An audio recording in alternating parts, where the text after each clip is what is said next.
안녕하세요. 오빠무랑 복덕바입니다. 구독과 좋아요, 알림 설정, 회원가입 부탁드리겠습니다. 또 전 양상을 방불케 하는 정리수순, 엑셀을 밟을 것으로 보이고요. 어찌 보면 금감원 수장이 이런 말을 한 것도 상당한 레드카드 수준의 발언이라 할 수 있겠습니다. 더 이상 부동산 PF 시간 끌 생각 없다라는 거. 이건 그냥 지금 부동산 프로젝트 파이낸싱 상황이 그만큼 급박하다는 의미도 포함이 되어 있죠. 더 이상 시간을 끌 수 있는 여유가 없다는 얘기죠. 빨리 정리 수순으로 들어가지 않으면 상당히 심각해질 수 있는 분기점이 올 수 있기 때문에 금감원은 1년 반 이상 손실이 이연이 되어 있어서 이제 더 이상 버틸 여력이 없다는 걸 인지를 하고 있습니다. 일단 뭐든 해라.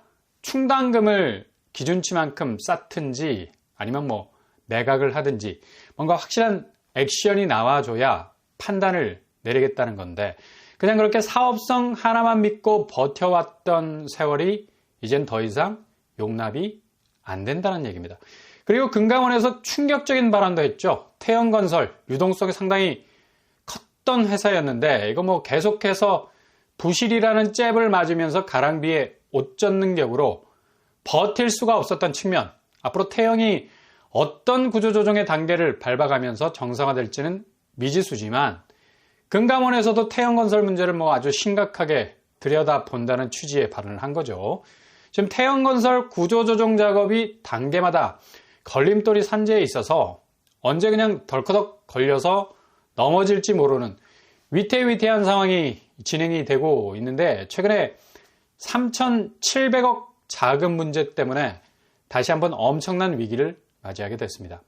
이게 해결되느냐 마느냐 기로에 서 있었는데 바로 마곡 사업장 금융권으로 구성된 대주단이 이 조건부로 3,700억을 투입하고 일단 뒤로 물러서는 유예안을 결의는 했지만 이게 어디까지나 이 조건부라는 점.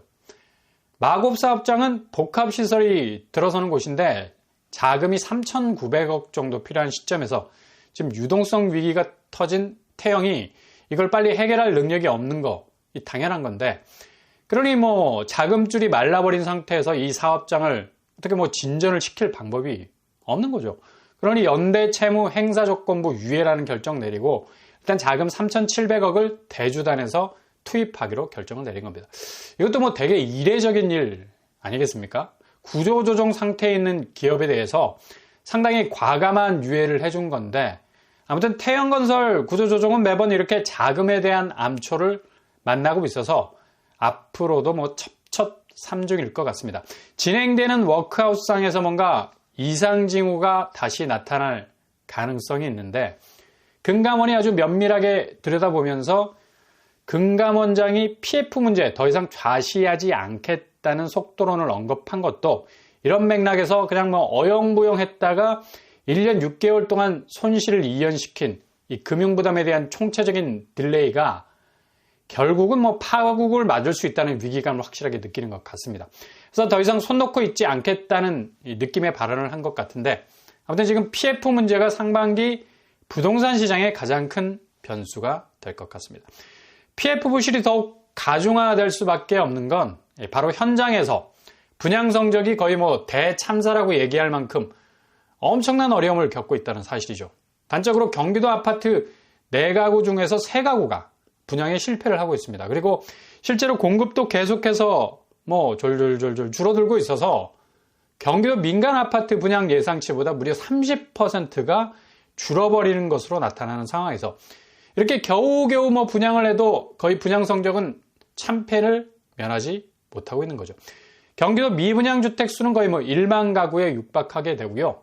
당연히 부동산 침체가 동반이 되니까 현장 분양 성적은 기대치를 따라가지 못하고 있고 특히 경기도에서 안성시는 미분양 관리 지역으로 선정이 될 만큼 엄청난 양의 미분양 물량이 적체되고 있는 상황입니다. 그러니 당연히 4곳 중에 3곳이 분양에 실패할 수밖에 없는 성적이 나오는 거죠. 이런 현장 영업 미익의 극강, 그러니까 미분양으로 귀결이 되는 성적들은 고스란히 건설사들 자금 위기로 직결이 되는 거고 이 대표적인 상징인 태영건설 같은 곳 유동성이 상당히 풍부했던 곳도 이렇게 부실이 계속해서 쌓이다 보니까 결국엔 버티지 못하고 구조조정에 들어갈 수밖에 없었던 거죠. 경기권 분양은 그냥 뭐 거의 개미지옥 같은 현실이라서 건설사가 제일 공포심을 느낄 수 있을 정도의 분양 깃발 꽂기를 무서워하는 곳이 됐습니다. 이거 뭐 분양시장 오픈해봤자 1차 분양에서는 완전히 물을 먹어버리니까 아예 무순이나 선착순으로 가기 위해서 빠르게 분양 일정을 단축해서 접어버리는 경우가 허다하다는 얘기죠. 그러니 갈수록 작은 보릿고개는 지속이 될 수밖에 없고 뭔가 퇴로를 찾을 수 있는 공간이 좁아질 수밖에 없는 거죠. 태형 같은 대형 건설사야 뭐 계열사 자금을 어떻게 매각을 해서 현금 탄화를 확보할 수 있겠지만 그렇지 못한 중소형 건설사들은 그냥 그대로 엎어질 수밖에 없는 상황이 갈수록 심화되고 있는 거죠.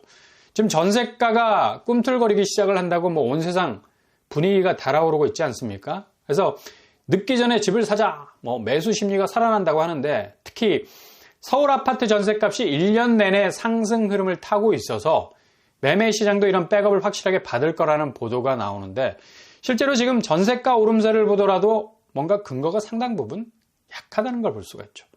그리고 부동산원에서 내놓은 전세가 양상도 대부분 극강으로 밀려 올라가는 전세가 양상이 아니라 한 주는 뭐 오르고 다른 한 주는 내리고 이런 식으로 거의 뭐 상승도 보합 상승에 가까운 건데 이걸 가지고 뭐 극강의 전세값이 이제 전세 매물이 다 죽어나가는 판에 매매가를 건드려서 다시 엄청나게 집값이 오를 거라는 이 사인으로 받아들이는 건 조금은 무리가 있습니다.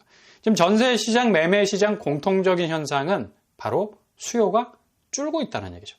전세는 월세로 돌아가고 있는 상황이라서 일부 지역에서의 물량 부족으로 인한 수요 집중화가 보내고 있는 신호일 뿐이고 오히려 뭐 아파트 전세에 대한 이전의 생각들이 많이 바뀌고 있는 추세죠. 그리고 매매가 역시도 노도광 위주로 저가의 아파트 거래가 이루어진 거지 이렇게 전세가 들썩인다고 매매가까지 다시 뭔가 조짐을 보이게 되면 다시 그나마 없던 수요까지도 꼬리를 자르고 자취를 감출 수밖에 없는 겁니다. 근데 이렇게 왜들 전세가에 목을 메고 화목난로에 불을 지피는지 정말 엄청난 이 끈기로 계속적인 작업을 해대고 있는데 현장이 보내는 위험 신호를 전혀 감지하지 못하는 건지 아니면 그냥 뭐 둔하다고 봐야 합니까? 그냥 그 위험 신호 빨간불을 녹색불로 보는 뭐 부동산 생명인 건지 이거 뭐 되게 심각하게 보지 않으면 큰일 날 상황인 거죠. 특히 부동산 생명은 자기가 믿고 싶은 대로 믿기 때문에 어떤 총천연 색깔을 들이대도 빨간색도 녹색불로 보일 정도인데 그 정도로 지금 전세가에 대한 해석이 완전히 왜곡될 수 있는 소지가 많다는 얘기입니다. 금감원에서도 PF 구조조정 빨리 하지 않고 시기를 놓치게 되면 뭐 엄청난 위기가 올 것으로 폭탄 선언을 하지 않았습니까?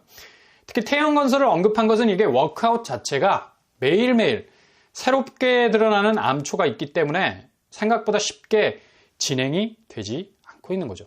근데 우리는 너무 부동산 시장을 쉽게 생각하죠. 그래서 지금 이런 현상을 단적으로 보여주는 부분이 바로 기준금리 아니겠습니까? 이제는 뭐 금리나 얘기를 하다가 결국엔 디커플링 얘기까지 나오게 됐습니다. 그러니까 미국의 통화기준 정책을 따라가지 않겠다는 거죠. 이건 뭔 소리인지. 결국 각국이 지살길 찾겠다고 미국의 금리정책 궤적과는 별도로 움직이겠다는 건데 일단 고금리가 워낙 2년 가까이 지속이 되다 보니까 신흥국 중심으로 금리를 인하했다는 팩트.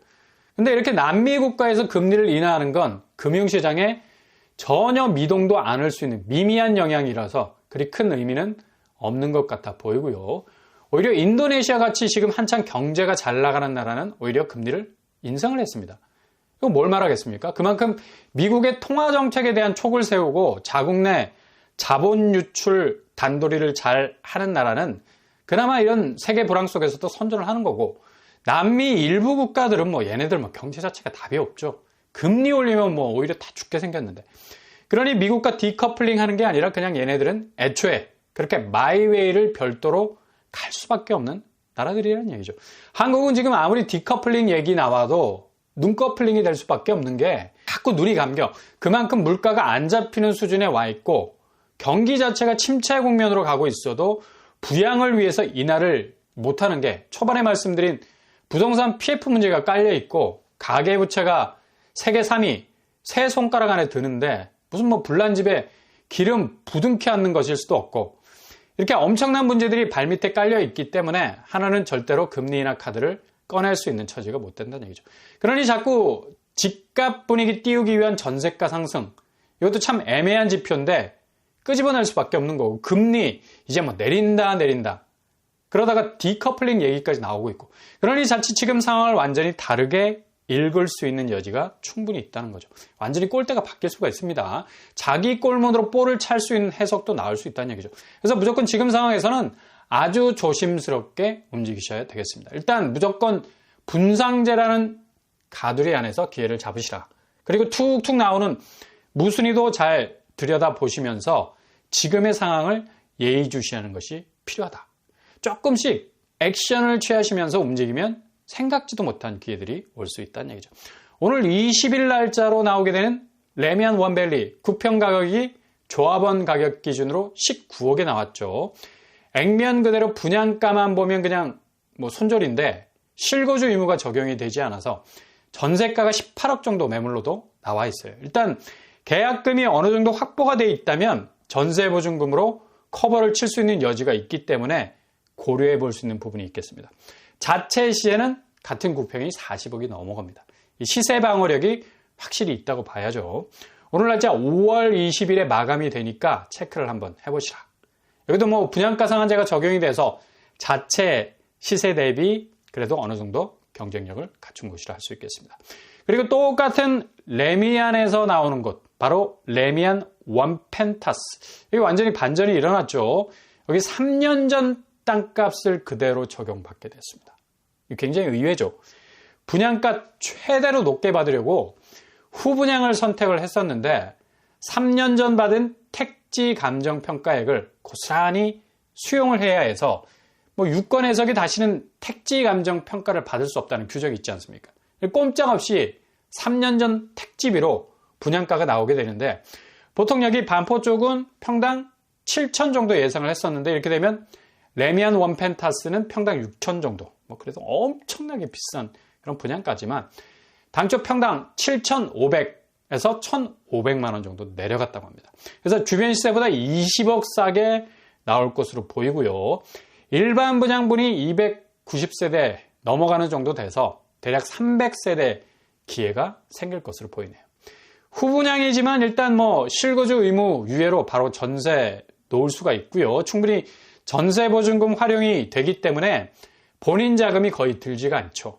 일단 택지비가 내려가서 기존 예상은 본인 자금 뭐 한 3억 정도 들 것으로 예상했지만 택지비가 내려가서 기존 예상은 본인 자금 한 3억 정도 들 것으로 예상했지만 한 푼도 본인 자금 들지 않을 수도 있을 가능성 높습니다. 전세보증금 활용한다면.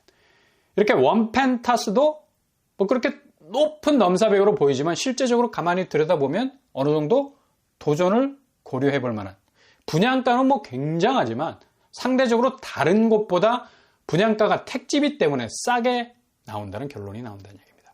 그러니 이런 것들 잘 예의주시하셨다가 체크를 한번 해보실 수 있길 바랍니다.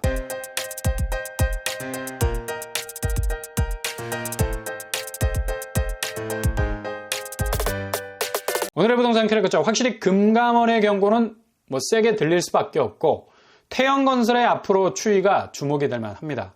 이제 뭐 더 이상 시간이 없다는 걸 금감원도 직감을 하는 것 같고 앞으로 한국 부동산 상황은 지금 엄청나게 집값 상승세 반등 분위기 띄우지만 결국 현실은 냉랭하다는 사실에서 벗어날 수 없을 듯합니다. 분상제 아파트들 잘 살피시고 오늘 나온 것들 체크하신다면 좋은 기회를 잡으실 수 있을 겁니다. 오늘도 응원합니다. 항상 여러분의 길이 꽃길만 되실 수 있길 바랍니다. 이상으로 뻔뻔한 복덕방을 마치겠습니다. 구독과 좋아요 부탁드립니다. 감사합니다.